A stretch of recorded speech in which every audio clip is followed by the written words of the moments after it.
আমি দেখতে কালো, আমার কোনো সুন্দর চেহারা নেই, কিন্তু আমার স্বামী দেখতে অনেক সুন্দর। আমার বড় মার কথাই আমি তাকে বিয়ে করেছিলাম, কিন্তু বাসর রাতে আমার স্বামী আমায় রেখে অন্য রুমে চলে গেল এবং ঘুমিয়ে পড়ল। সে জানিয়ে দিল আমাকে তার পছন্দ না। একদিন স্বামীর রুমে এক মেয়েলি কণ্ঠের আওয়াজ পেলাম রাতে। আমি সিদ্ধান্ত নিলাম, এই রুমে এত রাতে কে আসে? আমার স্বামীর রুমে তো আমার স্বামী একা থাকে, তাহলে রাতে কিসের শব্দ আসে এই রুম থেকে? আমি এই রহস্য বের করার জন্য প্রতিদিন রাত সজাগ থাকি। একদিন রাতে রুমের ভেতর থেকে দরজা লক করতে ভুলে যায় অমিত। তারপর আমি দরজা দিয়ে রুমে ঢুকেই যা দেখলাম তা দেখে মনে হলো আকাশ আমার মাথার উপর ভেঙে পড়ল। আমি রীতা, আমি এতিম। আমার বাবা মা আমার জন্মের পর আমাকে রাস্তায় ফেলে দিয়ে চলে যায়। বড় বাবা আর বড় মা রাস্তা থেকে আমাকে কুড়িয়ে আনে। তারাই আমাকে তাদের বাড়িতে এনে লালন পালন করে। আর এ বাড়ির বড় ছেলে অমিত হাসান, সে একজন ভার্সিটির প্রফেসর। গম্ভীর মুখে আমি খুব কম সময়ে হাসি দেখেছি। শান্ত মেজাজে কিভাবে মানুষকে কষ্ট দিতে হয় সে ব্যাপারে সে এক্সপার্ট। এবার ইন্টার পরীক্ষা দিয়েছি, কাল আমার পরীক্ষা শেষ হয়েছে। আর বাড়িতে আসতেই বড় মা আমাকে তার রুমে ডাকে। আমি বড় মার রুমে যেতেই বড় মা আমাকে একটা লাল টুকটুকে শাড়ি দিয়ে বলল, রীতা, এই শাড়িটা পরে আয়। আমি বললাম, কেন বড় মা, এখন কেন শাড়ি পরবো? আমার অনেক গরম লাগছে, আমি তো গোসল করব। তো গোসল করবি কর, আমি মানা করেছি নাকি? গোসল শেষে শাড়িটা পরে আয়। কেন বড় মা? রীতা, দিন দিন তুই আমার মুখের ওপর কথা বলা শুরু করেছিস।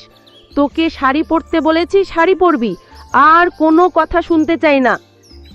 গম্ভীর গলায় কথাগুলো বললেন রেহানা বেগম। এদিকে রেহানা বেগমের কথা শুনে রীতার চোখে পানি টলটল করছে। সে মাথা নিচু করে আস্তে আস্তে রুম থেকে নিজের রুমে ফিরে যায়।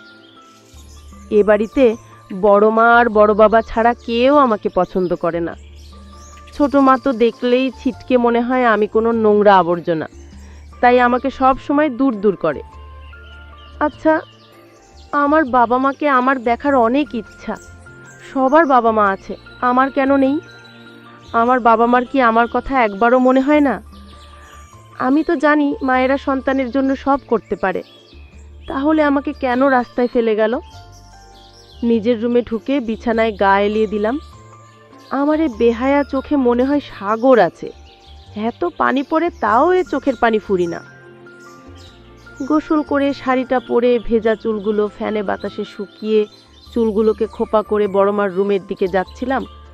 সময় হঠাৎ খাবার নিয়ে যাচ্ছিলাম, তখন অমিত ভাইয়ের উপর খাবার পড়ে যায়। এদিকে বিরক্ত হয়ে আমার দিকে তাকিয়ে বলল, চোখ নাই নাকি তোর? দেখে চলতে পারিস না? বলেই চলে গেল সে। আমি উঠে দাঁড়িয়ে তার যাওয়া দেখছি। এই মানুষটা আমাকে দু চোখে সহ্য করতে পারে না, আর আমি তাকে দু চোখ ভরে দেখি। আর বড় মা চাচ্ছেন আমি তাকে বিয়ে করি। বড় মার রুমে যেতেই বড় মা আর বড় বাবা আমাকে তাদের পাশে বসিয়ে বলে, রীতা মা, আমাদের ওপর কি তোর ভরসা আছে? আমি অবাক হয়ে তাকিয়ে আছি। এই দুই মানুষের জন্যই তো ও আজ এই পৃথিবীতে বেঁচে আছে। সে বলে, বড় মা, বড় বাবা, তোমরা না থাকলে কি আর আমি এই পৃথিবীতে থাকতাম? তোমরা আছো বলেই আমি আছি। আর তোমাদের ভরসা করব না, তবে কাকে ভরসা করব বলো? আমি জানি তোমরা আমার জন্য যে সিদ্ধান্ত নেবে সেটা আমার ভালোর জন্য। আমার আস্থা আছে তোমাদের উপর। রীতার কথা শুনে অমিতের মা বাবার মুখে একটা প্রাপ্তির হাসি ফুটে ওঠে। তারা রীতাকে বলে, রীতা মা, তোর কি কোনো পছন্দের মানুষ আছে? কথাটা শুনে আমার মনে আর মস্তিষ্কে অমিত ভাইয়ের কথা আর চেহারা ভেসে ওঠে। আমি বড় মা বড় বাবার দিকে তাকিয়ে বলি, না, আমার তেমন কেউ নেই, আর থাকলে তো তোমাদের জানাতাম, তাই না? আচ্ছা, তোমরা এইসব কথা কেন বলছো? আমার কথা শুনে বড় বাবা আর বড় মা দুজন দুজনকে চোখের ইশারায় কথা বলছে। আমি তাদের মুখ চাওয়াচাওয়ি করছি। কিছুক্ষণ পর বড় বাবা বলেন, আমি একটা সিদ্ধান্ত নিয়েছি। কি সিদ্ধান্ত বড় বাবা? আমি তোর আর অমিতের বিয়ের সিদ্ধান্ত নিয়েছি। বড় বাবার কথা শুনে আমার বুকের মধ্যে ধুকপোকানি শুরু হয়ে যায়। অমিত আর আমার বিয়ের কথাটা মস্তিষ্কে আসতেই আমার মাথাটা কেমন ঝিমঝিম করে ওঠে। যে মানুষটা আমাকে কষ্ট দিয়ে সব সময় কটু কথা শোনাতে পছন্দ করে, যে মানুষটা আমাকে পছন্দ করে না, সে আমাকে বিয়ে করবে, এটা আমার বিশ্বাস হয় না। আমার গলা শুকিয়ে গেছে। আমি ঠুক দিলে বললাম, বড় বাবা কী সব বলছো? আমার আর অমিত ভাইয়ার বিয়ে? ঠিক বলেছি আমি। কেন, তোর কোনো আপত্তি আছে কি? আমার জানা মতে তো কোনো আপত্তি থাকার কথা নয়। বড় মা বলে, সুনিতা, আমরা যে সিদ্ধান্ত নিয়েছি তোর ভালোর জন্য, বিশ্বাস রাখ, এতে তোর ভালোই হবে মা। আমি শুধু দুজনের মুখের দিকে তাকিয়ে দেখি তারা অধীর আগ্রহে তাকিয়ে আছে আমার কথা শোনার জন্য। আমি তাদের দিকে তাকিয়ে মুচকি হেসে বললাম, তোমরা যা করবে তাই হবে, আমার কোনো আপত্তি নেই। এরপরই এশারের নামাজের পর আমার আর আব্রাহামের বিয়ে হয়। রান্না করতে দিয়ে কালকের কথাগুলো ভাবছিলাম। হঠাৎ আমার গালে একটা চড় পড়াল। আমি চমকে উঠে সামনে তাকিয়ে দেখি অমিত ভাই দাঁড়িয়ে আছে আমার দিকে রাগী দৃষ্টিতে। তার এভাবে তাকানো দেখে আমার ভিতর ভয় ঢুকে যায়। এখন আবার কি বলবে আমাকে? এসব ভাবনার মাঝে অমিত ভাই বলে ওঠে, তোকে কখন বলেছি আমার জন্য নাস্তা রেডি করতে, আর তুই এখানে দাঁড়িয়ে আছিস? শান্ত স্বরে কথাটা বলে। তার এমন শান্ত স্বরে কথা শুনে আমার ভয় লাগছে। আমি বললাম, আমি এখনই আপনার নাস্তা রেডি করছি। আসলে কফি করার জন্য গরম পানি করছিলাম, তার জন্য আমার দেরি। আপনি বসেন, আমি নাস্তা দিচ্ছি টেবিলে। কথাটা শুনেই অমিত রান্নাঘর থেকে টেবিলে গিয়ে বসে। তাড়াতাড়ি করে অমিত ভাইয়ের নাস্তা দিয়ে আমি চলে আসবো তখন সে পেছন থেকে বলে, আমাকে কি তোর ভিখারি মনে হয়? মানুষ, কুকুর বিড়াল কেউ খেতে দিয়ে পাশে দাঁড়িয়ে থাকে, সেখানে আমি একটা জ্যান্ত মানুষ, আমাকে কি তোর চোখে পড়ে না? অমিত ভাইয়ের কথা শুনে আমি ভয়ে ভয়ে বললাম, আমি দুঃখিত, আমাকে মাফ করে দেন, আমি এরপর থেকে এমন করব না। বলেই তার পাশে গিয়ে দাঁড়ালাম। সে এখনই খেয়ে চলে যাচ্ছে। আমি যে তার পাশে দাঁড়িয়ে আছি, একবার তো জিজ্ঞাসা করতে পারে আমি খেয়েছি কি না। মনে মনে কথাগুলো ভাবছিলাম, কখন যে তার খাওয়া হয়ে গেছে টের পাইনি। বড়মার ডাকে আমার ঘোর কাটে। কিরে রীতা, ওখানে দাঁড়িয়ে আছিস কেন? আর নাস্তা করবি কখন?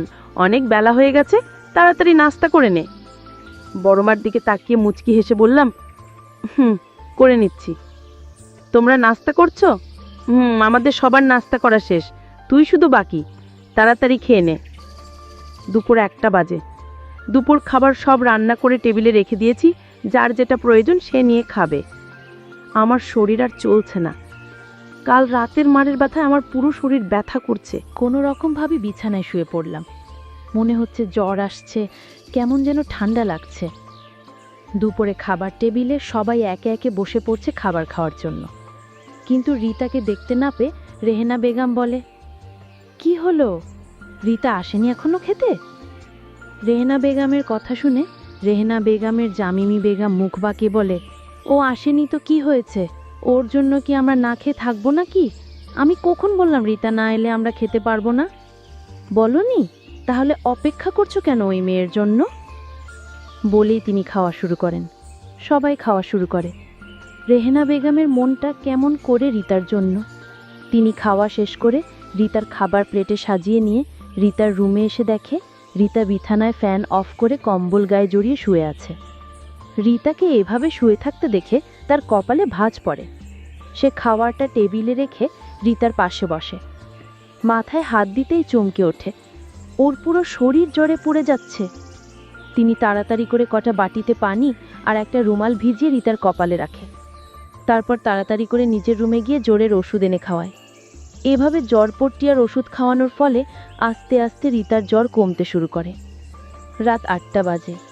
রীতা বিছানায় শুয়ে মাথা ব্যথায় ভুগছে। মাথা প্রচণ্ড ব্যথা করছে। তার এই সময় মায়ের কথা মনে পড়ছে। তার মা থাকলে তাকে এ সময় একা রেখে কোথাও যেত না। তার মাথায় হাত বুলিয়ে দিত। তার কি খেতে ইচ্ছা করছে সেটা বানিয়ে খাওয়াতো। তাকে মাথায় হাত বুলিয়ে ঘুম পাড়িয়ে দিত। এসব কথা ভাবার সময় বুক থেকে দীর্ঘশ্বাস বের হয়। এসব ভাবনা যে কখনো পূরণ হবে না। তার যে মা নেই, বাবা নেই, সে যে এতিম। কথাগুলো মনে হতেই সে দুকড়ে কেঁদে ওঠে। কেন আর 5টা স্বাভাবিক মানুষের মধ্যে তার জীবন হলো না? এ পৃথিবীতে এতিমদের টিকে থাকা মেয়ের জন্য খুব কঠিন। রাতে খাওয়ার টেবিলে বসে আছে, সবাই সাথে রীতাও আছে। সে মাথায় ঘুমটা দিয়ে বসে আছে। সবাই খাওয়া শুরু করে দিয়েছে। এদিকে রীতা ভাত না খেয়ে পানি খেয়ে উঠে পড়ে। তার উঠা দেখে রেহেনা বেগম বলে, কি হয়েছে, খাওয়া শেষ না করে উঠলি কেন? আমার খেতে ইচ্ছা করছে না। রীতার কথায় রেহেনা বেগম বলে, কি খাবি বল, আমি বানিয়ে আনছি। রীতা সবার দিকে তাকিয়ে বলে, আমি কিছু খাবো না, কিছু বানাতে হবে না, তুমি খাও, আমি ঘুমাবো। কথাটা বলেই ওখান থেকে রুমে যেতে পিছন থেকে ছোট মা বলে, ঢং দেখে জান বাঁচে না, সারাদিন ঘুমিয়েও নাকি তার ঘুম ফুরায় না, যত সব ন্যাকামি। কথা শুনে রীতা পিছনে আর না তাকিয়ে নিজের রুমে চলে গেল। রাত 1টা বাজে। রীতা বসে বসে পড়ছে। জ্বর কিছুটা ছুটেছে, তাই বই নিয়ে পড়তে বসেছে। অ্যাডমিশনের জন্য কোচিংয়ে ভর্তি হবে না, সে নিজে যা পড়বে তাই। অধার ওর পিছনে এত টাকা খরচ করবে, তাই মন দিয়ে পড়ছে সে। পড়তে পড়তে রাত 2টা বেজে গেছে, কখন সে বুঝতেই পারেনি। পড়ার টেবিল থেকে উঠে আয়নার সামনে দাঁড়িয়ে নিজেকে পরখ করে সে। সে তো সুন্দর না দেখতে, উজ্জ্বল শ্যামলা। তার মুখটাও ছোট, ছোট মুখে ব্রণের দাগ। তার মতো অসুন্দর মেয়েকে কি করে এমন সুদর্শন পুরুষ পছন্দ করবে? অভিমান হলেও তুমি আমাকে, তারপর বড় মার কথায় এক পর্যায়ে আমার সাথে অমিত ভাইয়ের বিয়ে দিয়ে দিল। বিয়ের প্রথম বাসর রাতে অমিত ভাই আমাকে বলে, তুই আমার মাকে ভুলিয়ে ভালিয়ে কৌশল ব্যবহার করে আমাকে বিয়ে করলি কেন? না অমিত ভাই, আমি আপনাকে বিয়ে করতে চাইনি, আপনার মা আমাকে পছন্দ করে বিয়ে দিয়েছে আপনার সাথে। তুই কি করে ভাবলি তোর মতো একটি মেয়েকে আমি বিয়ে করব? আমি শুধু বাবার দিকে তাকিয়ে তোকে বিয়ে করেছি, আর তুই নাকি চাস এ বাড়িতে রাজরানী হয়ে থাকতে। তা কখনো সম্ভব না, তোর এই আশা কোনোদিন পূরণ হবে না। আমি বললাম, দেখুন, আপনার মা আমাকে পছন্দ করে আপনার সাথে বিয়ে দিয়েছে, এখানে আমার কি দোষ? তোর দোষ মানে তুই রাজি হলি কেন? তোর রাজি হওয়াটাই তোর অপরাধ। তোর মতো কালো মেয়েকে আমি বড় করে নেব কি করে ভাবলি? এই কথা বলে অমিত ভাই তার স্টোর রুমে ঘুমাতে গেল। আমি কাঁদতে লাগলাম আর বলতে লাগলাম, হায় আল্লাহ, আমার কপালে কি এই পরিণতি ছিল? কাঁদতে কাঁদতে শুয়ে পড়লাম। হঠাৎ অমিত যে রুমে ঘুমায় সে রুম থেকে কিসের যেন আওয়াজ আসছে, মনে হচ্ছে মেয়েদের শব্দ। আমি অবাক, এ রুমে তো অমিত একা, তাহলে মেয়েদের মতো শব্দ কেন হচ্ছে? আমি ধীরে ধীরে রুমের দরজার কাছে গেলাম এবং দরজায় ধাক্কা দিতে সাহস পেলাম না। কিন্তু আমার একটাই রহস্য খুঁজে বের করতে হবে, স্টোর রুমে কিসের আওয়াজ এটা আমার জানতে হবে। কিন্তু আমি প্রতিদিন নামাজ পড়ে আল্লাহর কাছে দোয়া করি যে আমার স্বামীকে আমার কাছে ফিরিয়ে দাও। আমাকে কালো করে তুমি তো বানিয়েছ, তাহলে তুমি আমার স্বামীকে আমার কাছে ফিরিয়ে দাও। আমি যখন রাতে ঘুমাতে গেলাম হঠাৎ আবার সেই রুম থেকে আওয়াজ আসছে। সেই দিন হয়তো আমার অমিত হাসান দরজা ভিতর থেকে নক করতে মনে ছিল না, আর তাই আমি দরজায় গিয়ে রুমে গিয়ে দেখি আমার বান্ধবীর সাথে বসে গল্প করছে, হাসাহাসি করছে। আমার বান্ধবী বলতে লাগলো, আমি তোমাকে অনেক ভালোবাসি অমিত, তুমি তোমার কালো ভুটনি বউকে এ বাড়ি থেকে তাড়িয়ে দাও। অমিত হাসান বলছিল, রীতাকে প্রতিদিন মারধর করি তারপরেও বাড়ি থেকে যায় না। আমি যে দাঁড়িয়ে তাদের দৃশ্যগুলো শুনছি সেদিকে তাদের কোনো খেয়াল নেই। আমাকে দেখার আগেই আমি চলে আসলাম। আমি তাদের দৃশ্য দেখে আমার মনকে কোনোভাবেই বুঝাতে পারছিলাম না। আমি কান্নায় ভেঙে পড়লাম। আমার বান্ধবী দেখতে অনেক সুন্দরী, আর তাই তাকে ভালোবাসে, আর আমি কালো, তাই আমাকে পছন্দ করে না। আমি কালো হয়েছি এটা তো আমার হাতে নেই, উপরওয়ালাই বানিয়েছে।